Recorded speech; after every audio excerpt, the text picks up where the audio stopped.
doing that, I was face to face with it. It was holding me by my throat, and it felt like it was sucking something out of me.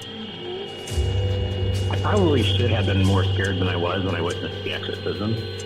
I turned and looked on my right side. When I did, there's a beam on the side of the tree, a large beam. It's looking at me and I'm looking at it.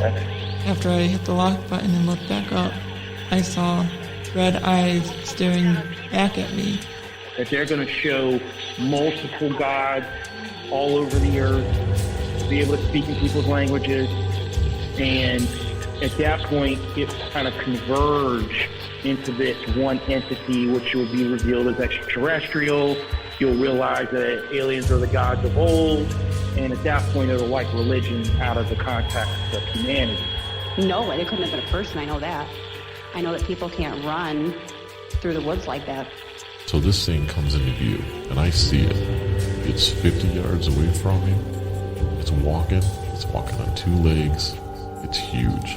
This is a big, hairy-looking being.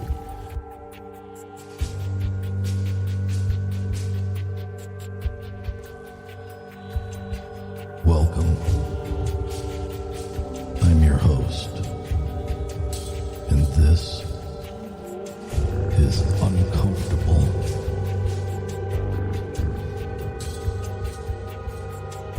Welcome back, my friends. I am your host, Eric Szilagyi. Hey, if you've had an uncomfortable experience and you'd like to have it featured in an upcoming episode, don't hesitate to email me at contact.uncomfortable@gmail.com. Please make sure to follow us on Facebook and Instagram, both at Uncomfortable Podcast 65. And most importantly, please share the show with others and make sure to leave us a 5-star rating or a review wherever you can. This is the main way that you, the listener, can help in getting this show out in front of more people. Uncomfortable-pod.com is now up and running, and that is the official landing page for Uncomfortable. It's still under construction, so at some point it will be the go-to spot for any additional information on some of the other events that we're taking part in, whether it be vending at different conferences, whether it be hosting shows, much like this past weekend with Bigfoot and Brews, which was, again, a success. Then October 7th, actually the entire weekend, including the evening of October 6th, all day on the 7th, and then the morning of the 8th, you will be able to join myself, Justin and Jay from Cryptids of the Corn, Steve and Kyle from the Hollow Sky podcast, Chris and Joel Thomas from the Kill the Mockingbirds podcast, Ryan, Justin, and Lance from the Appalachian Intelligence podcast, and Bo Kennedy from the Bump podcast for the first ever 40 in Airwaves podcast conference. $50. It's low dough, man. It's $50 for the cost for the whole weekend. That gets you Friday night, all day Saturday, and Sunday morning with us. That's $50 per person. There is a link tree that has all of the pertinent information.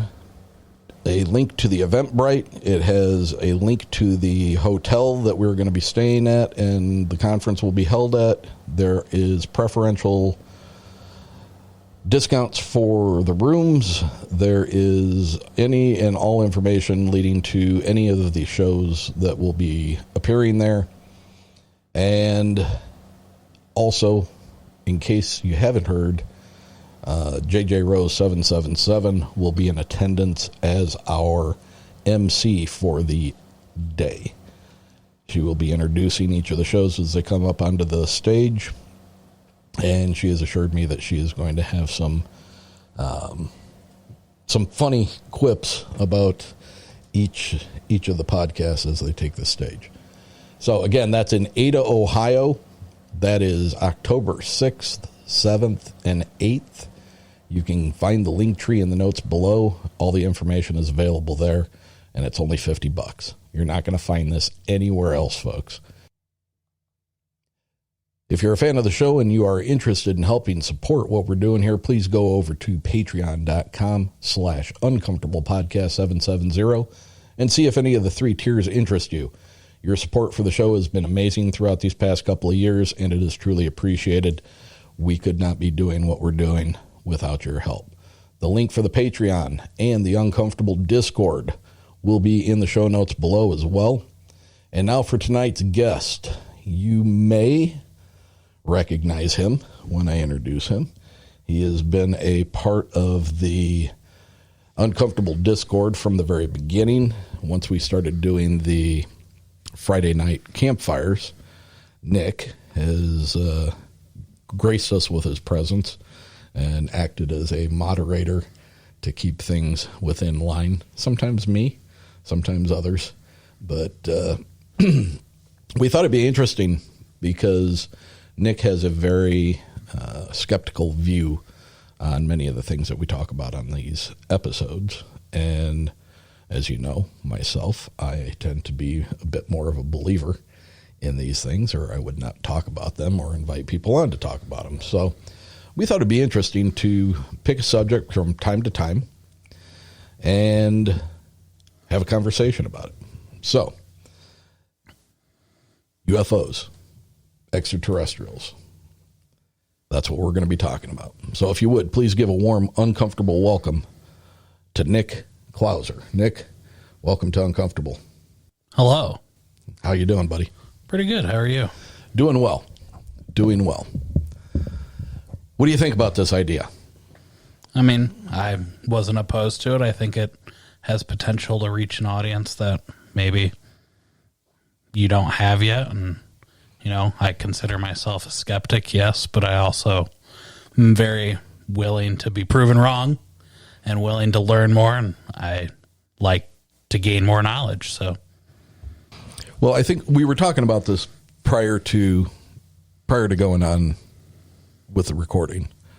And I said to you, it's not so much that it's not my interest to necessarily change people's opinions or change their minds or to attempt to have some kind of definitive proof that's going to sway you to being a believer. But it's more, you know, I preach a lot about open-mindedness and critical thinking. And I think those two things are very important, and not just in the aspect of these types of things. I'm talking about, I think they're very important aspects to have in your life based on anything. I mean, you should put critical thought into everything. You shouldn't buy everything that everybody says, you know. Do some investigation, you know. Prove to yourself one way or another, whatever the topic may be or whatever the subject may be. So I think if we do this right, I think it's going to be an interesting addition to the regular show. And like you said, I think it may reach out to a different demographic of people who might be interested enough to hear opposing views or to hear someone who is more in their shoes talk about the possibility of accepting these things than just somebody who's full blown into all of it. right. So I chose UFOs, extraterrestrials. It's a very timely subject. There's been a lot of stuff in the news about UFO disclosure, whether it be our government or most recently the Mexican government with the redistribution of the fake mummies from 2017. You know, and if something comes out and there's a proof that there's some kind of a DNA study that was done, or, you know, the pictures of the MRIs or the skeletal X-rays, if they come out and, you know, it's proven to me that those are actual and real, that's going to be a holy shit moment for me, because I'm going to be like, okay, I'm wrong. Right. I don't mind saying I was wrong, but so far I don't think I was wrong, because the guy that presented it to the government committee is a known hoaxer. And, you know, I mean, that's his gig. He is a TV personality, and I'm talking about Jamie Maussan. He's, you know, his paranormal show in Mexico is kind of like E.T., like entertainment television. Right. That wasn't a joke for E.T., but that is kind of funny, though. But I guess what I asked Nick to take a look at and to delve into are two specific instances where not only was there a craft that was seen and for an extended period of time, but also where there were extraterrestrial bodies, not even bodies, beings, because they were alive. And those are the two, the one that took place in 1994 in Brazil and Virginia, Brazil, I believe it was the name of it. That sounds, yeah. And the other was in 1994, it was Rua, Zimbabwe at the Ariel School. Correct. And the one in Brazil took place in 1996. Okay. Yeah. So, quickly, just to kind of recap those two before we get into talking about it.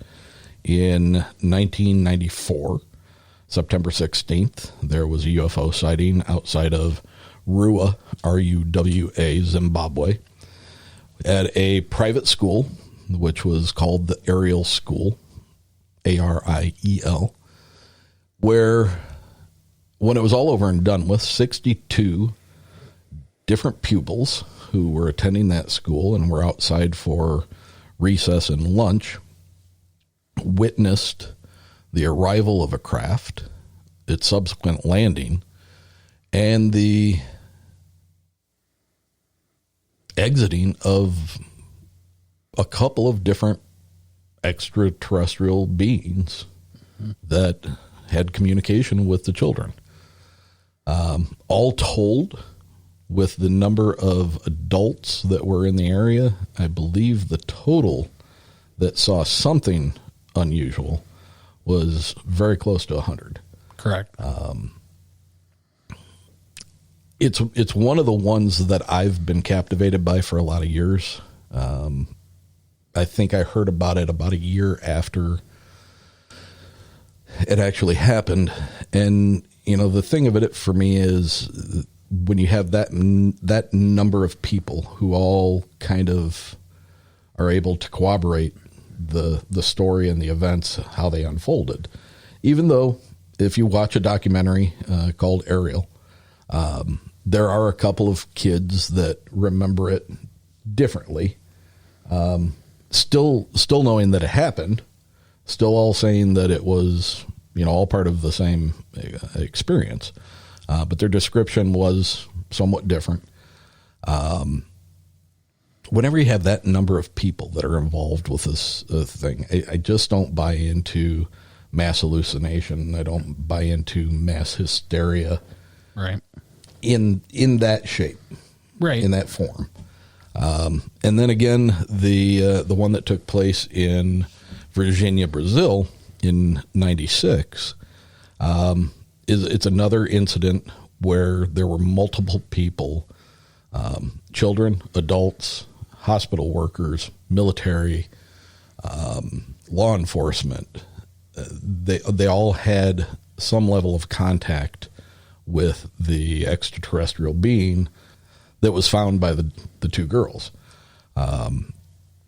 So when you get situations like that, stories like that, they really make me take notice. And I have a hard time thinking that you could get that level of cooperation between multiple people to talk about the same thing. Don't deviate from the story. Let's try to perpetrate this hoax for ever. Right. And that's why I asked you to take some time, watch those two documentaries, kind of delve into the disclosure stuff that has been going on here lately.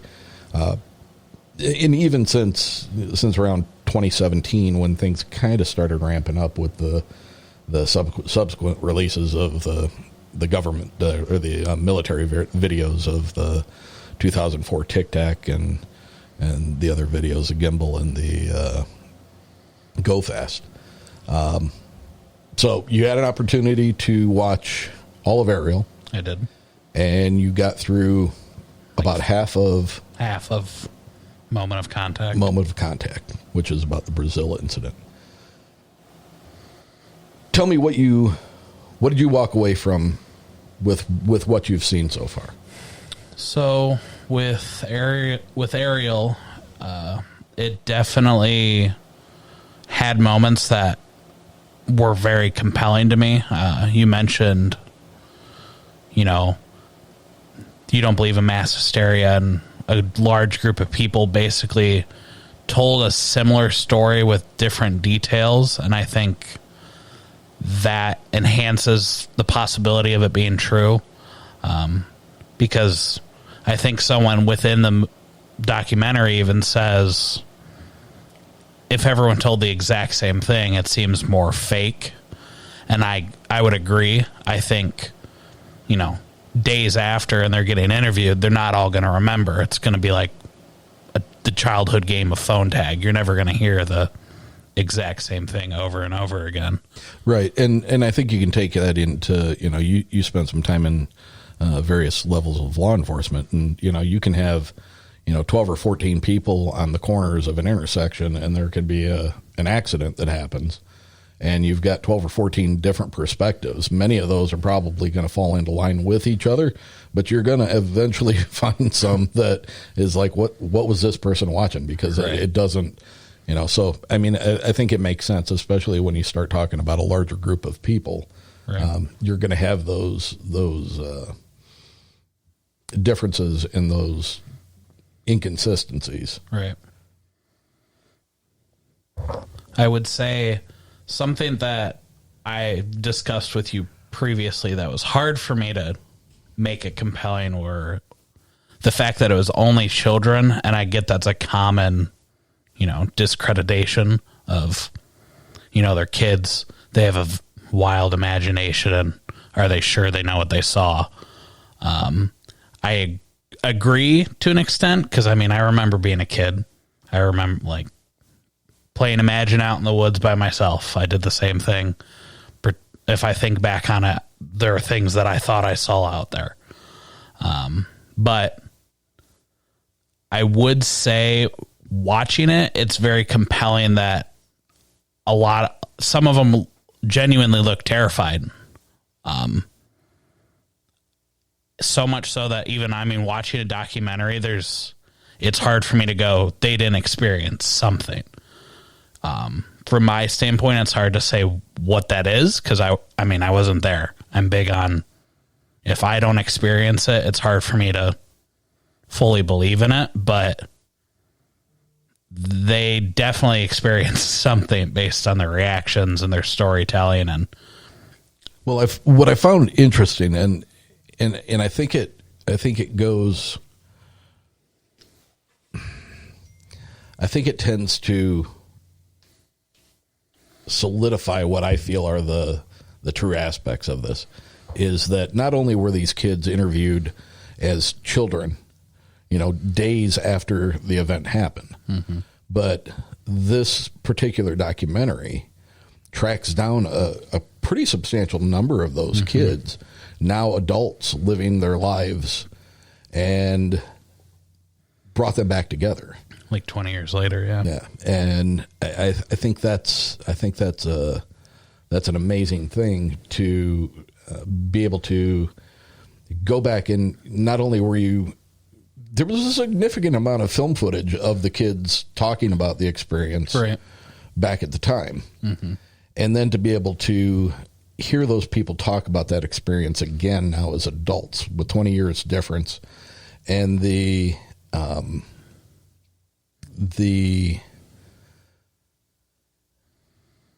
there's obviously a friendship that they still had from when they were in school together. Right. But there did seem to be a tie between them because of what they experienced as well. Right. And I thought what was really telling was at one point when the two girls as adults went to visit one of the teachers, mm-hmm. The older African American lady, who they all said she was very strict. Very strict. Yeah. But as she sat there and they talked about it, she she basically said, I wish that I would have believed them at the time. Or taken it more seriously. Again, I'll go back to, the thing for these two particular events, and there's others for me, but these two in particular, they just don't go away. Right. And there's a significant amount of, I want to call it evidence, but evidence as far as what I consider to be evidence. Right. That's not, do they have castings of landing pads? Do they get pictures? Did they get audio? Right. Did they, obviously there's none of that, but, it's just, they're very compelling. And when I watch them, I just don't get the impression that these kids, now adults, are trying to perpetrate something that they would have done as kids. Right. They're not like, one kid told a story and everyone's going along with it. There's no corroboration that they're like, hey, let's play a prank on the adults. And to be honest, I mean, there were several instances where, the emotions kind of got the better of them. Right. There were quite a few kids that in the moment were like crying or needed to take a moment. Or there were several that looked quite terrified, or I wouldn't call her the main character of the documentary, but her family was the one that moved from Zimbabwe to Canada after the event because her older brother, I believe, was having like traumatic nightmares about the experience, and their parents were so religious that they said, yeah, that's not real, and so they moved. So, I mean... Yeah, it's obvious that there are some of the people that experience that experience significant, I hate to use the word trauma, but significant discomfort in wanting to talk about what had happened. Yeah, I mean, it was an event that clearly, 20 years later, everyone remembered it detail to detail exactly the same. I would say, of course, some of them had different descriptions. A few of them talked about, having a message transmitted to them. And I mean, that's going to stick with you even if you're a kid, you're not going to forget something of, hey, I saw this weird thing land and someone get out, and then they looked at me and I heard what they wanted to say. Even if you're imagining that, you're not going to forget it. That's quite an experience. And what kind of struck me about the one girl, there were a few that said that they received essentially a telepathic communication from them. I think it's important to note that the communications that they had all seemed to revolve around taking care of the earth and, good things. Not like, hey, we're here to take you. We want, take us to your leader. We're here to invade. This was kind of a benevolent message that was, essentially, we want you to continue to live and prosper, but the road you guys are going down, isn't the right one, and you need to change it. There were a couple, I think, that said the blonde little girl mentioned wanting her to go with them. Wanting to go with them, yeah.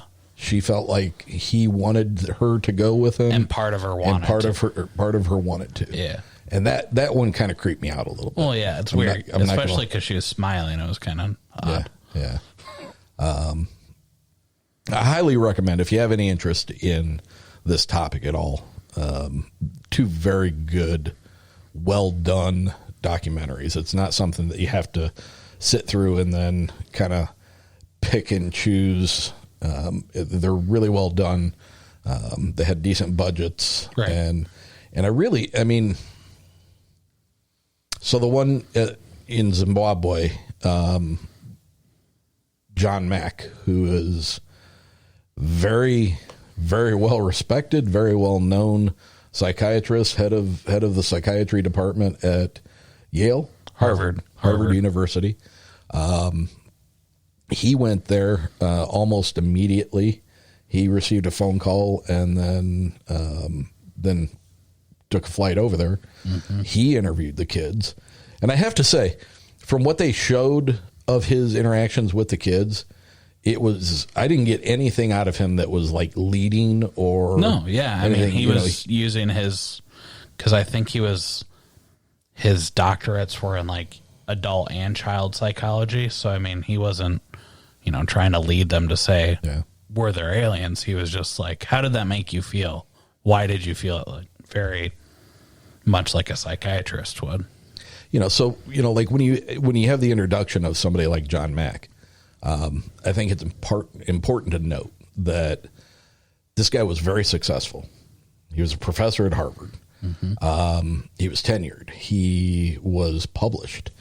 And I kind of always go back to this, no matter what the topic is, whether it's somebody who has spent 50 years of their life in search of proving the existence of Bigfoot or UFOs or anything else.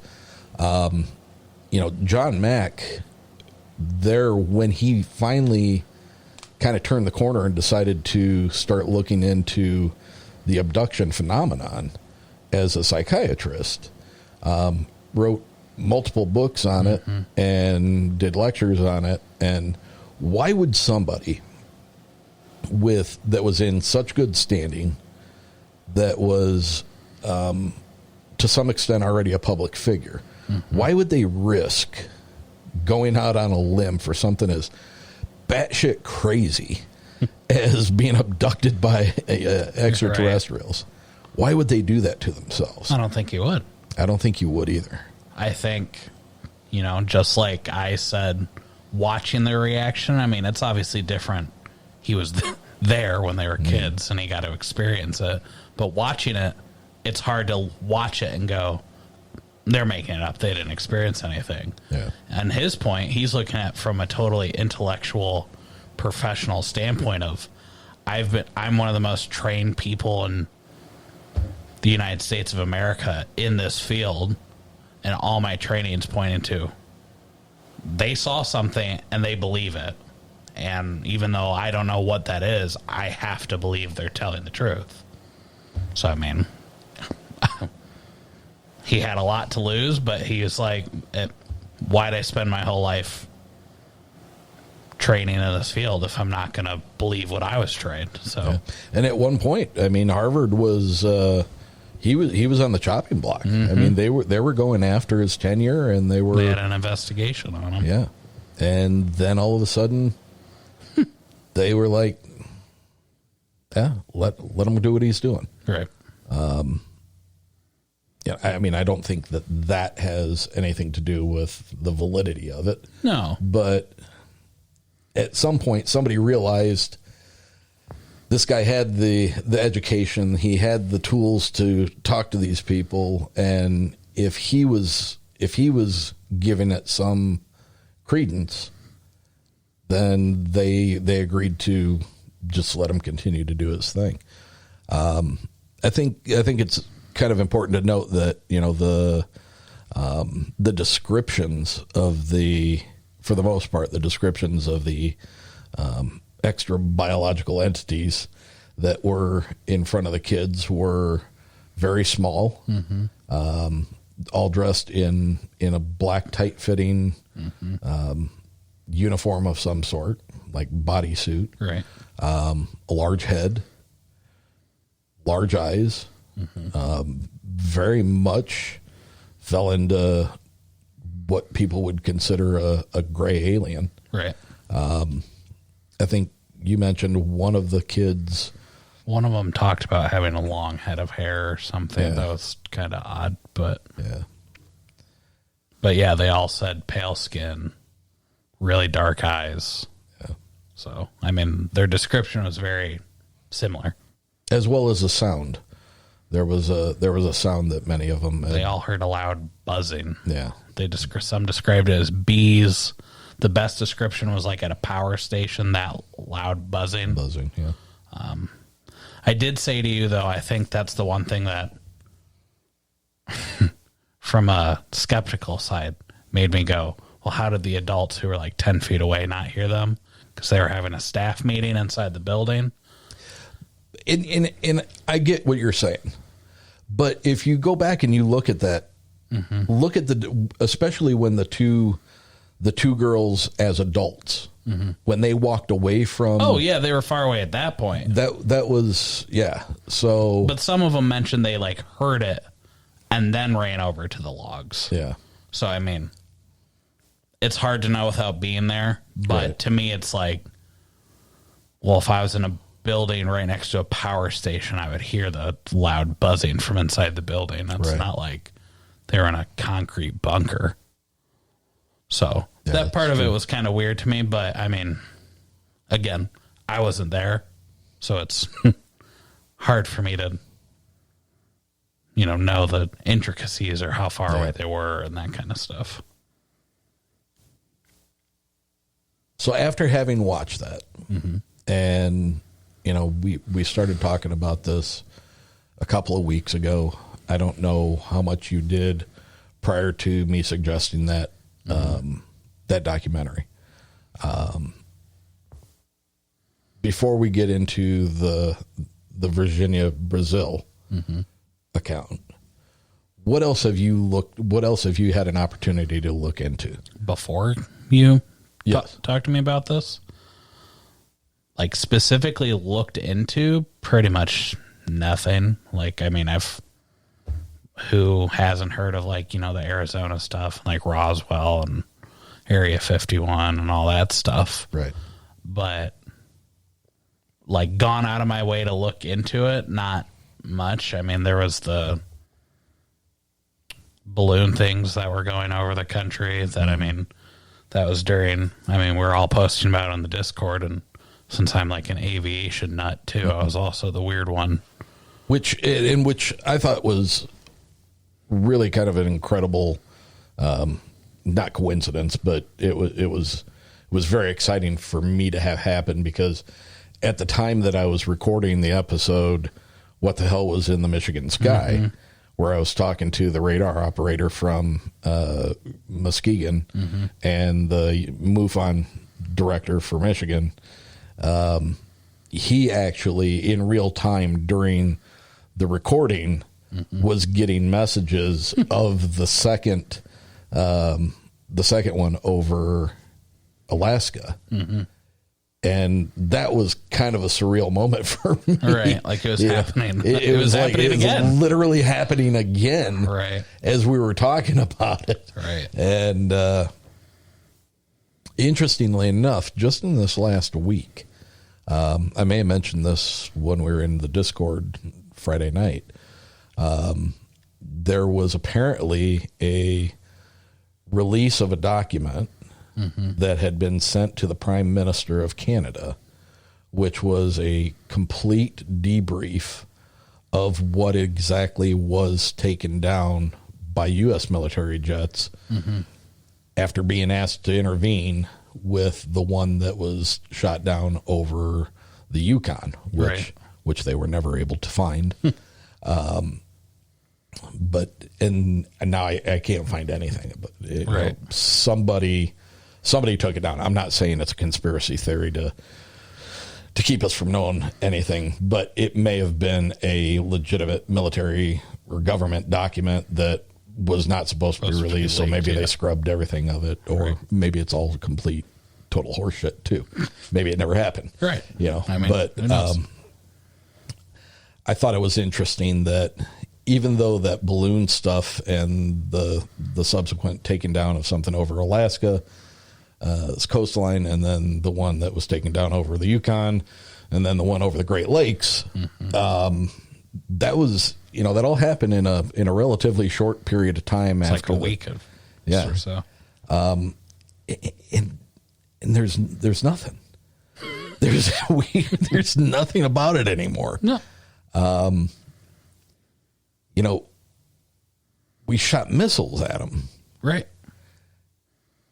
They were viewed as enough of a threat, whether that's militarily or biologically or what, they were viewed as enough of a threat that they were obliterated with $1 million with $1 million worth of explosives, and then it's just gone, done. It's gone. Yeah. And I think that's weird. It is. And I'm not trying to read anything into it, anything more than, but it's freaking weird.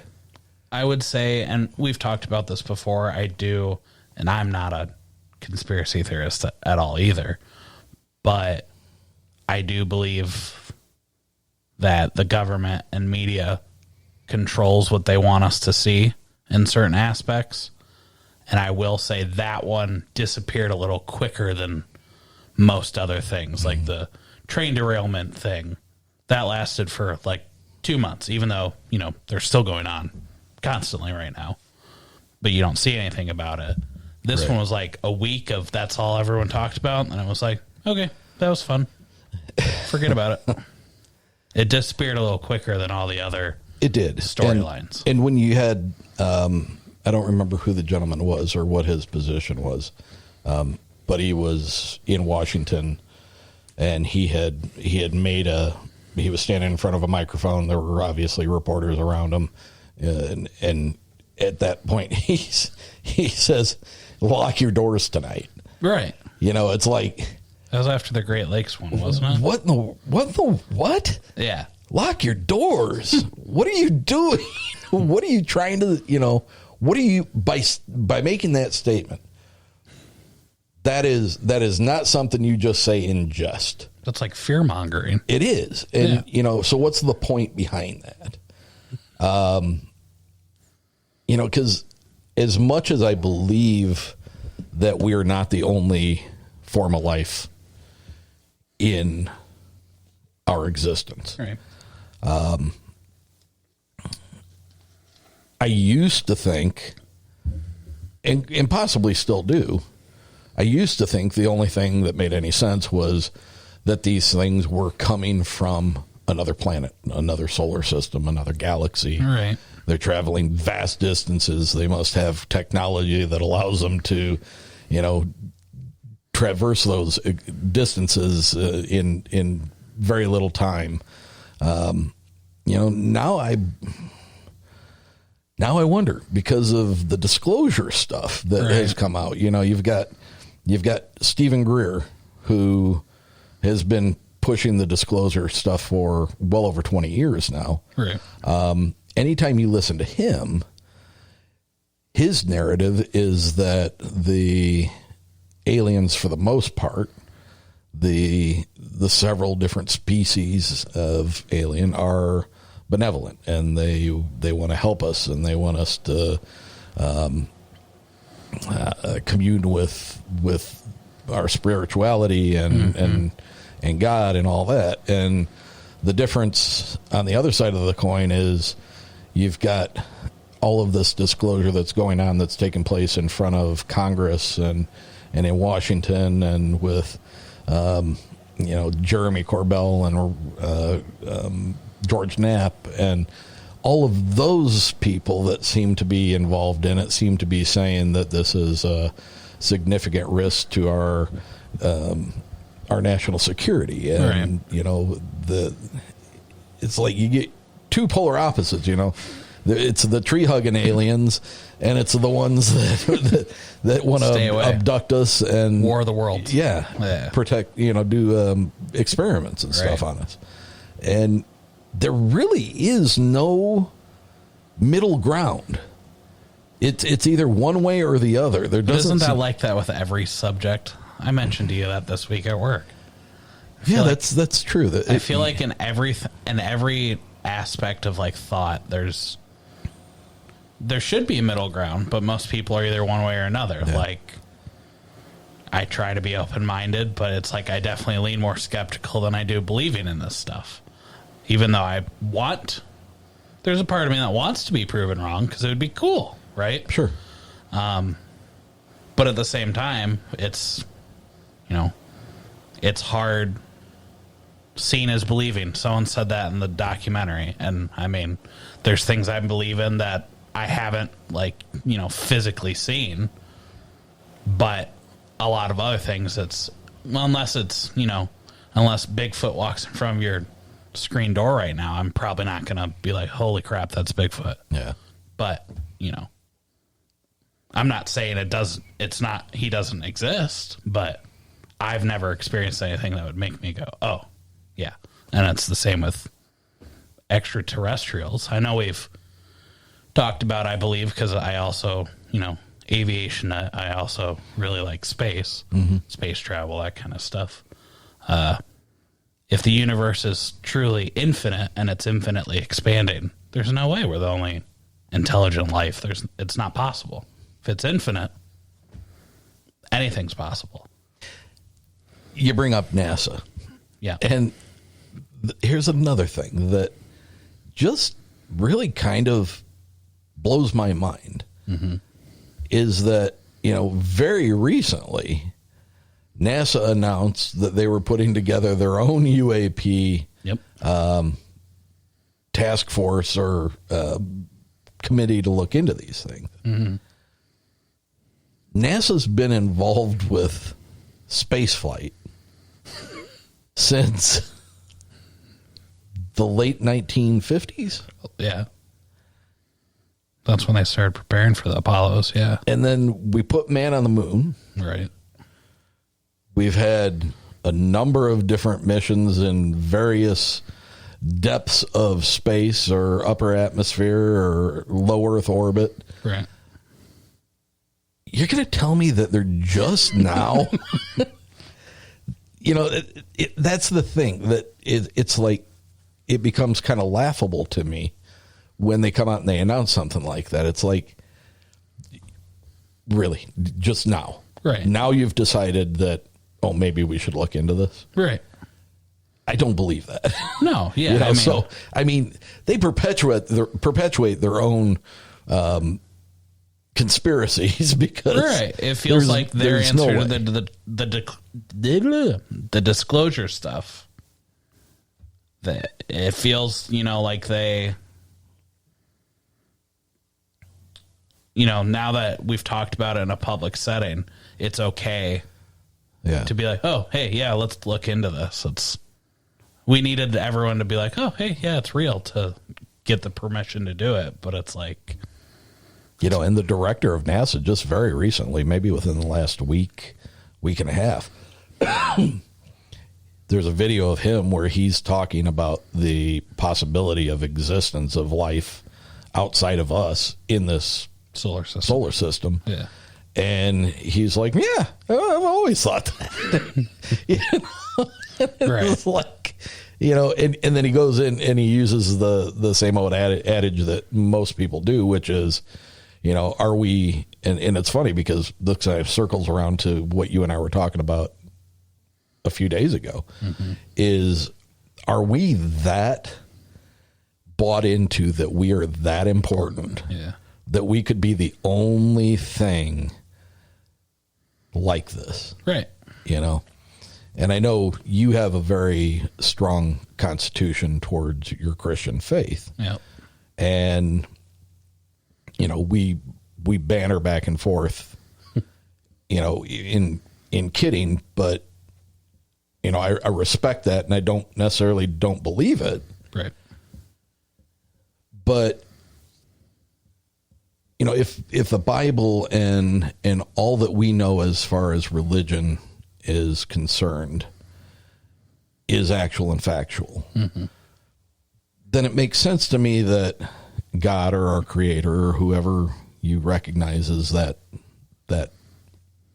takes that place would not have felt the need to tell people over 2,000 years ago about the possibility that, hey, at some point, well after you're dead, you might run into these guys. Right.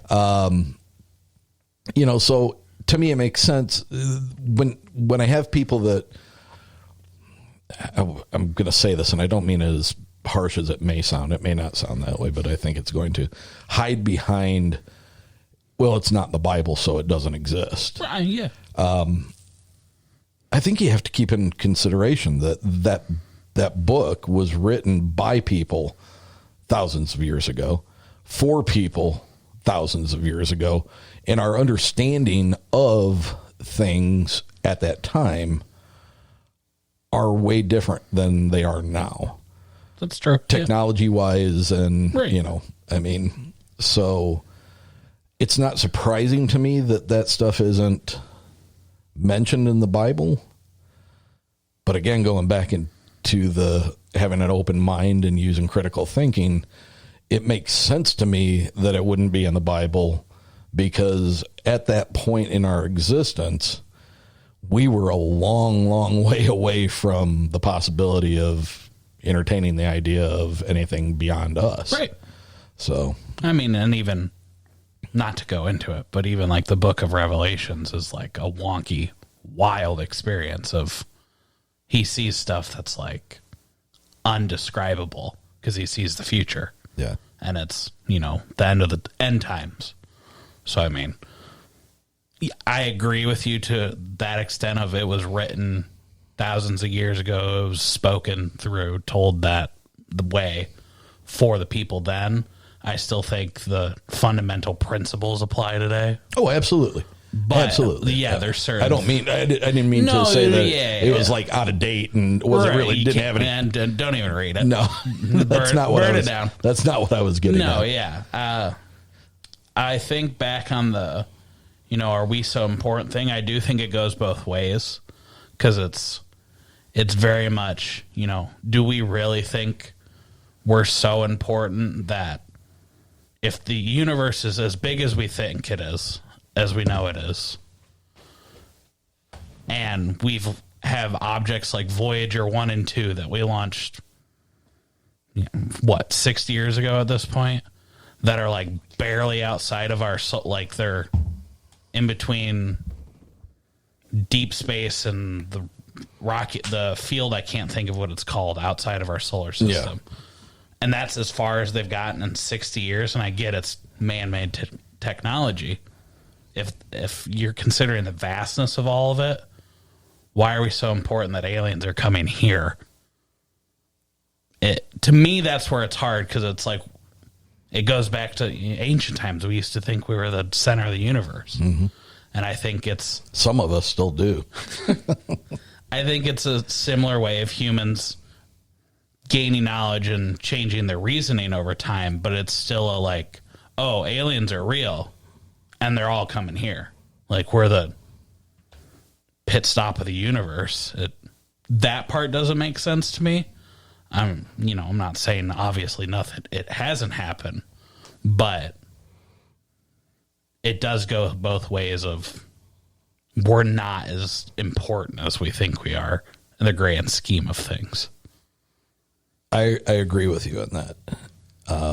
Where I tend to drift off of that is, so if you had a garden, mm-hmm. and you planted tomatoes and corn and sunflower seeds and zucchini and all the other stuff, and you planted it, you took care of it, you prepared the soil, you did everything you needed to do to allow that to grow. Mm-hmm. And then during the hot summer months, you had to provide it water. You had to give it everything it needed to grow. Mm-hmm. But then you come to a rainy season, and that job, that task of growing those vegetables or whatever they are, becomes infinitely easier, because now you don't have to go out and feed it. You don't have to water it because it's rainy season and mm-hmm. you're getting plenty of water. It's, everything looks good. They're growing. The corn's knee high by the 4th of July and, all that. Once in a while you have to go out and you have to weed that garden. Mm-hmm. And sometimes you have to put a trap out because you might have a mole or have something that's coming in. You might have to put a fence because you have rabbits coming in to eat your carrots or whatever it is. But it becomes much easier, and you don't have to pay much attention to it until it's time to reap the harvest of mm-hmm. that. this would be a really cool segue if I could go into that we're being harvested by aliens, and that's not what I'm saying. That's not what I'm saying Are at you all. trying to say we're the cosmic mole of the universe? But, you know, I try to look at it with an open mind, and it's like, so what if we were seated here? And when I say that, my thoughts behind that are, you could take every living creature, even only mammals, and start from one end and then go all the way up to us. And when you look at that picture of all those different things, what's the one thing that does not look like it belongs here? Us. And that's us. Yeah. Now, where you apply that to your biblical belief in that God created us in his own image, and that's why we're Right. here, and that's why we're different, and that's why we have dominion over everything on earth. Right. I look at it as, and to be fair, I believe in a higher power. I believe there is something more than us. I'm just not sure that your way or his way or her way or their way is. I think if you wind up in the same place at the end of the day, my belief is as long as you're winding up in the same place at the end of the day, it's okay. And I realize there's other religions that no, you've got to follow a specific path. And I hope I'm right, because if I'm not, I'm screwed. but again, I think I told you this, if Jesus Christ shows up and he's like standing in front of me and says, "Hey, you coming with me or you staying and hanging out?" Right. It's your choice. I'm going to be like, "Hell yeah, dude, I'm coming with you. My bags are packed and I'm ready." So, I entertain the idea that, since we are so different than everything else here, except for primates, which we're very closely related to, we are really different. Correct. And what if we were seated here? And in that, it is not a declaration of not believing that God could still possibly be involved. I'm just thinking maybe there's way more to it than what's been written. And, are these things actually coming from solar systems away, galaxies away? Or are these things spiritual to some extent? Are these things acting under the orders of God? Are these things angels? Are they emissaries of spirituality? Right. Some people argue that extraterrestrials are demons, which still falls under that being a spiritual Correct, yeah. creature.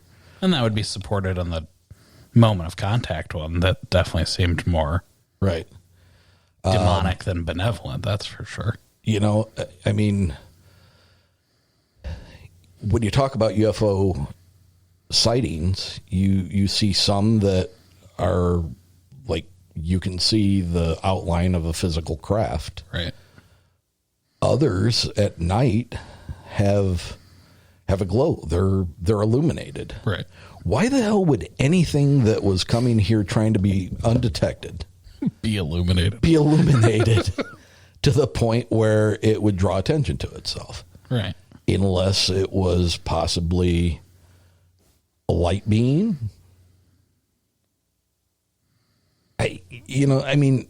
This is all just theory and conjecture and conversation, but is it us? Is it us from a future time? Ooh, time travel.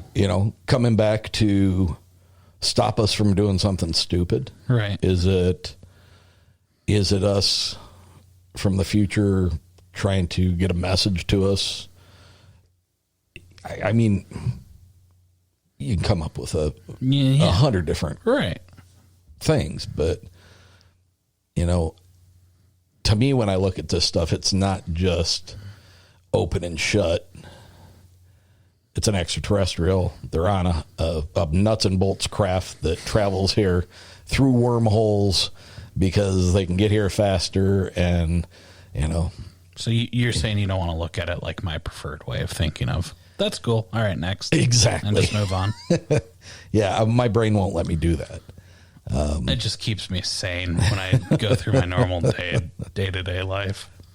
But it is, I mean, when I don't do that and I open my thinking and, use the brain I was given. Yeah. It is, it's fun to think about, and you can come up with anything. I mean, that's what's fun, though, is like, I definitely lean more one way, but open-minded, you can see both sides. It's sightings and, and in other countries, and especially, in the 90s or 80s or whatever, us in Russia have been testing military stuff for well before I was ever alive. And I believe our technology is more advanced than the average citizen knows. Absolutely. Way more.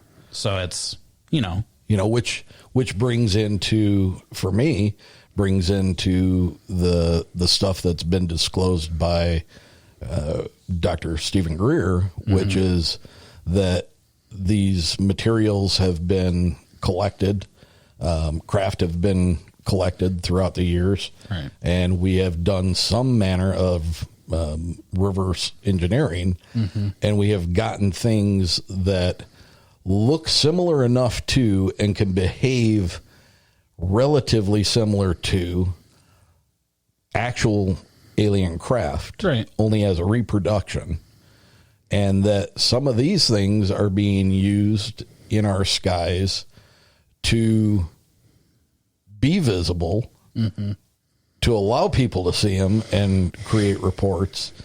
And what's the purpose behind that? Right. Why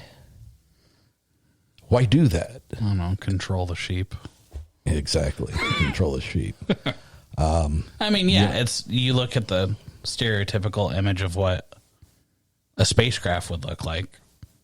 To me, it looks like, the saucer image. Right.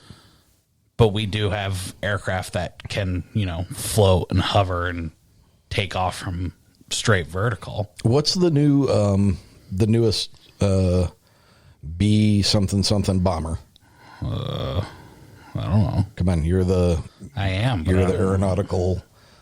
They just released it. It was I just saw it. I don't know if I was on Twitter or what. They had a big sheet on it. Big sheet. Yeah, it was a big sheet with lights on it, and they were going to debut it. I only saw part one, so I never saw the sheet come off of it. The B-21 Raider? B-21 Raider. If you go online and you look at and see the shape of this thing while it has the big sheet cloaking it. Well, isn't that similar to like the old bomber from back in the day that they discontinued? Our original like stealth planes was the same. It's possible. But this thing literally, if you're looking at it straight on, it's got a flat horizontal bottom to it. It's got, but try to find the one picture that I'm talking about, because it had, it was a little dome on top, and then that came off to another dome, which came off to a much wider saucer looking, and then the bottom of it was completely flat. So if you saw that coming at you from, if you saw that coming at you directly from the horizon, it looks like a stereotypical. It does. It looks like very much like it. Yeah. Now you move your perspective to the side of it, and that negates it. But a head-on view of it, it's like, holy crap! It looks like a flying saucer. Oh, yeah, the B-2 Spirit from the 80s to 2000, yeah. That one, I mean, same general. But, yeah, this new one, it looks like a saucer from the front. Yeah. Which, I mean, that's, so to me, it's like, well, of course, you know, you get pilots going, oh, yeah, I saw something. It's like, well, of course they're not going to know what the higher-ups are testing. They're just... Right. It's never like, you know, it's never the commander-in-chief going, oh, yeah, I saw a saucer out there. It's always, you know. It's weird how my brain works because, like, the military aspects of, you know, like the Tic Tac and the Go Fast and all that stuff, the things that, you know, these pilots are describing as far as being a cube with or a cylinder or a sphere with a cube inside of it. A lot of reports of that from the East Coast from training facility or training maneuvers out there. You know, a strong portion of me believes that what our pilots in the military are seeing, or like the Mosul orb that went flying through the Middle East, that part of me wants to believe and is pretty sure that that's shit that we've got that nobody knows about. Right. Except some small select group of people that are working in that specific category. Like, how long do you think that the new Raider bomber has been being tested for? There's no way it's just like, yeah, we built it a year ago and here you go. Yeah. It's hot off the press. Right. No. There's no way. No, that was on the drawing board when the B-2 Stealth was like, how do people, like, we don't know if, like, this, like, some famous sightings from the 90s or stuff like that, you don't know if that's not what was being tested back then. I mean, I doubt it. That was so long ago, but to me, that's where it's hard. It's like, you never know. Yeah.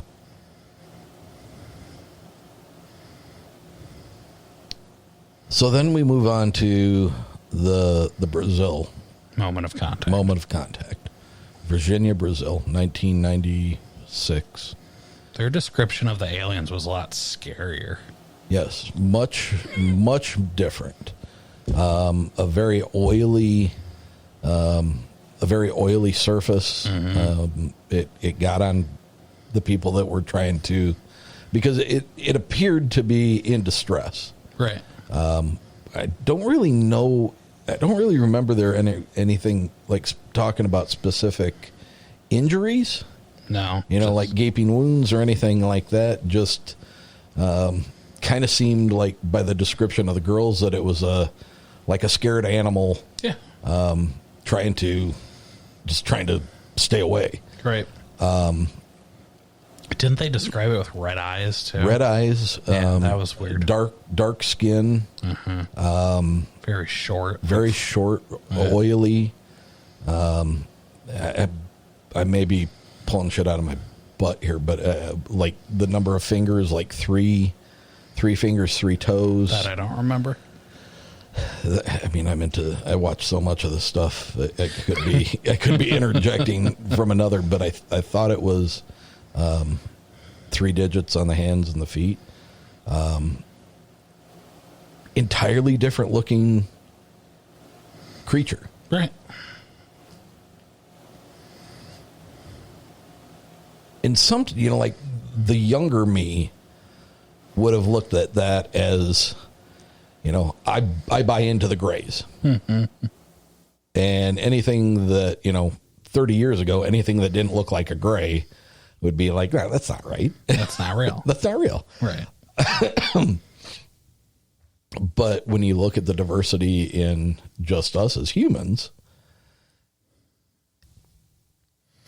you know, if there are other cultures from different areas of our space, right, and they've all achieved a level of technology that lets them come here. Again, very valid point. Why? Why care about us? Because we're here.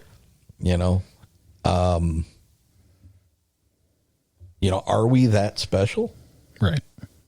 Back to that. It's like, maybe there is something that is that special and unique about us that it does interest them. Right. Or maybe they're going on vacation to like Jupiter and they're just like hitting we're like the Grand Canyon. They're going out west. Yeah. It's possible. Hitting the road. Sightseeing. Yeah. Yeah. I mean, it's like you said, it's not far-fetched to think there's different variations of aliens. I mean, the gray is the most commonly accepted, but yeah. There's plenty of different looking humans, so why couldn't there be? Why do they all have to look the same? It doesn't. You know, and in Moment of Contact, whereas the difference between the two, the one we talked about earlier, there was a large group of people that experienced it all at once. And in the Moment of Contact in Virginia, you had a number. You had one gentleman in particular that they spent a lot of time with, who actually saw the craft getting very close to impact, and then literally saw where it had crashed. Right. And you know, when they went through that part of he was obviously emotional. Right. When they found the spot that he remembered that it had crashed. Right. He got very emotional about it, you know, so there, for me, that something impactful happened. He saw something, and what he's relaying is fantastical and hard to believe. Right. The girls who found the creature inside that cement stone wall, you know, they did not seem particularly comfortable talking about their experience from years back. Right. And then they go on to find people who were involved with the police that showed up, got this thing, transported it to the hospital. So you had not only trained observers, as far as, now I can't attest to how good their law enforcement is in Brazil, but you know, I mean, I would assume that they would pretty much follow standard operating procedures, and they would be trained observers. You'd think. They take this thing to this hospital where it's placed on a table. Military is in there with cameras. Military is in there with weapons. The doctor's examining it. And the police officer who picked this thing up and carried it into the hospital in a very short period of time ended up with an very unusual infection.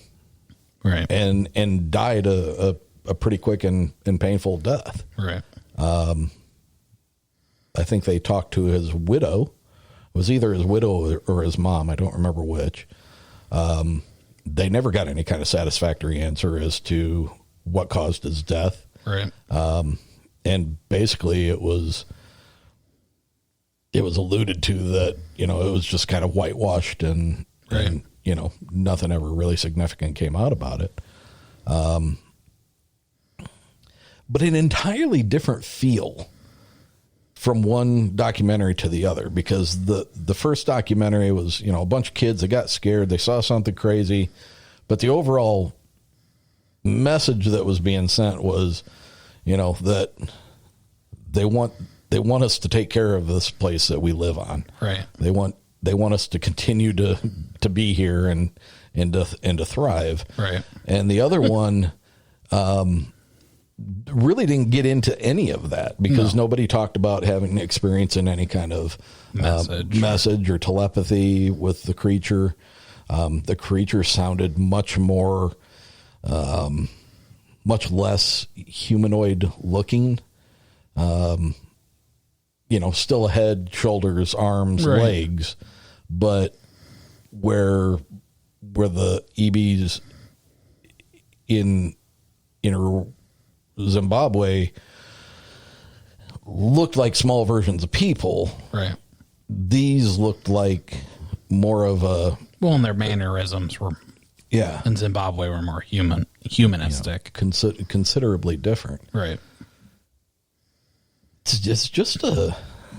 It's odd. It is. It really is. The weird thing about the cop's death, too, is it's very similar to, like, victims of severe radiation poisoning. It's very similar to that, which, you know, rapid, you don't really know what's going on, and then it's like, okay, you're dead. Yeah. It's very similar, which that's what I thought when I was listening to it. So I was like, this sounds like, you know, the stories I've heard of people that died in Chernobyl and other nuclear disaster stuff, but yeah, it's odd. It is odd, and you know, I always go back to these things. Always cause me more questions. Not so much in the do they exist, don't they exist, but you know, the polar opposites, like Stephen Greer. Everything's benevolent, and they want good for us, and they want to help us, and they want to help us reach a spiritual ascension. And then the military aspects of it, that these things are, you know, have the potential for causing us a great deal of harm. And, you know, then you get into the whole abduction thing. And if you start looking into that, and you come across things that are talked about where there was apparently the Greada treaty, which was many years ago with I think was it Eisenhower, you know, that supposedly had brought up a treaty with these different extraterrestrials, and they were going to be allowed to do their thing, whatever that thing was, for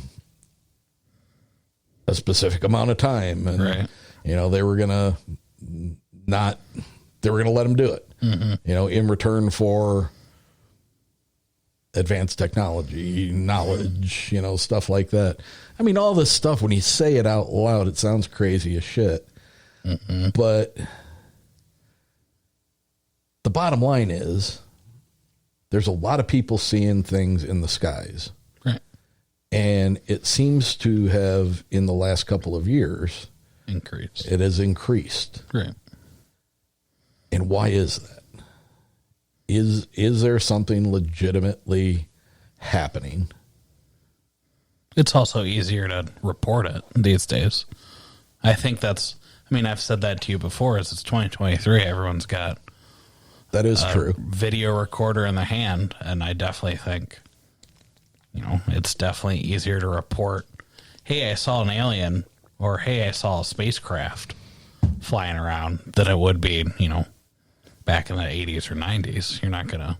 But, you know, I mean, we get these stories of this crazy shit that's going on. I mean, you know, it wasn't too long ago, was it Las Vegas, where the family had the creatures in the back part of their yard, and there were police on scene, and the one cop said he saw it. You know, and, you know, then there were reports the next day that, you know, there were black government vehicles in the area. And, Men in Black. Yeah, I mean, it's like, it's almost like, you know, side stories in an episode of The X-Files. Or we're just all in the Matrix. It's just, you know, it's so strange to me that we're having these conversations now. You know, as a kid growing up, I believed in UFOs. They scared the hell out of me. And now I'm an adult, and we're having a conversation when there's already been a significant amount of, like, legitimate talk, you know. Well, it's your own government's going, yeah, they're real. Yeah. It's like, it's kind of tough to wrap your head around, honestly. Yeah. I know that you default to, yeah, that's crazy. Yeah, cool. I don't care. All right. But if you let your head open up and take a serious thing, what are your thoughts on how much this has come to kind of the forefront? I mean, we've talked about this before, that this is definitely a subject that out of this top, like, genre category, niche topic of cryptids, paranormal, supernatural, aliens is definitely maybe not the number one thing I believe in that's related to it, because that's angels and demons because of my religious beliefs. But aliens is a close number two of it's possible, and why can't it be probable, you know? Yeah. And I don't feel like the government's, you know, straight up in their disclosures and statements been like, oh yeah, alien life is real. But they're, you know, saying UFOs, but they call them UAPs, right? Are real. And I mean, it makes sense that there's going to be reports of, yeah, we saw something. We don't know what it is. But it can move like our stuff, so that's cool. And I mean, you never know. It really feels like a game of everyone's trying to guess what everyone else is thinking, but no one knows what the other person's thinking. And it's like, you just feel crazy when you start thinking about it. It's like you said, if I start deeply thinking about it, it's like, okay, who has the answers and it's just not sharing with the class? Right. Because someone's got to know. What do you think? Do you think that this stuff could be some kind of next level technology that another country has, say China,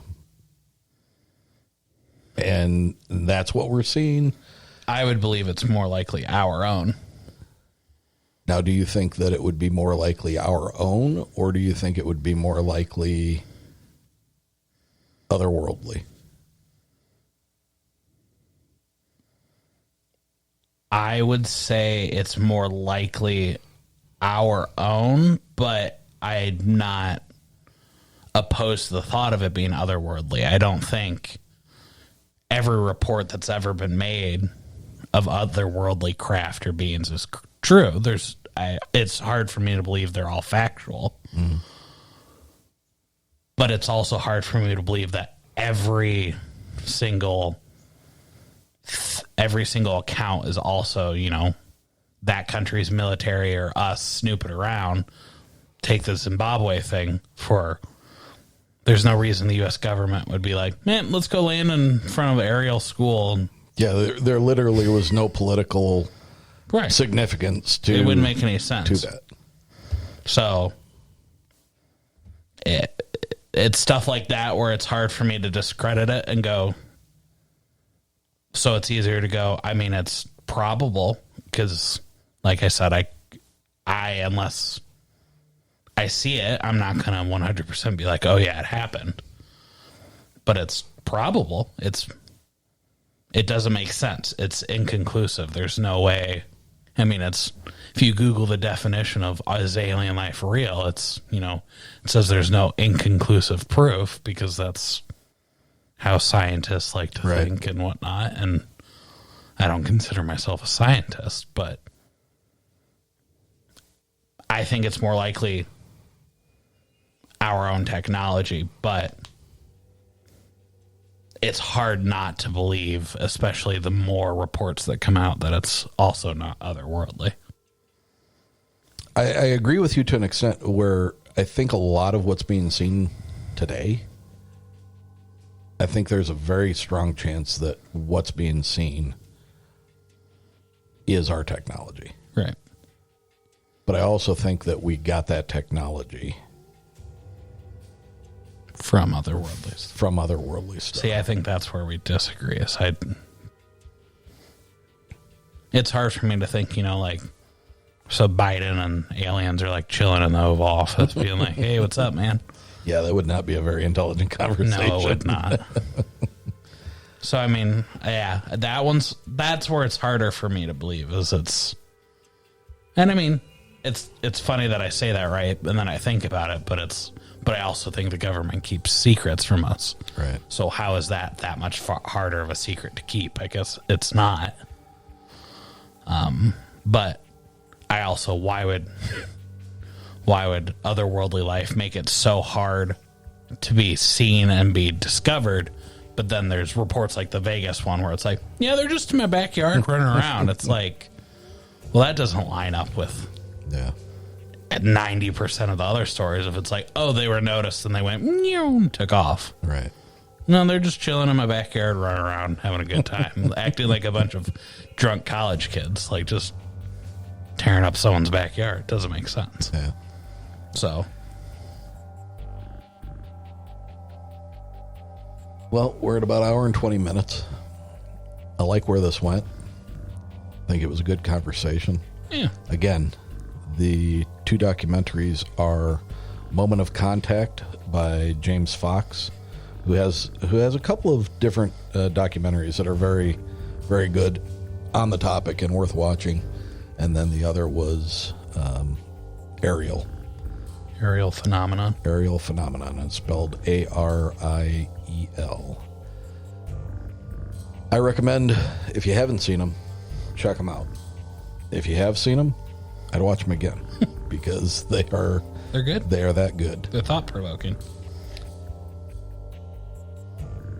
If you guys enjoyed this is something we're considering doing maybe once a month. Pick a topic, beat it to death, and you get to hear from my standpoint, and you get to hear from the standpoint of somebody who is a little less bought in on all these things.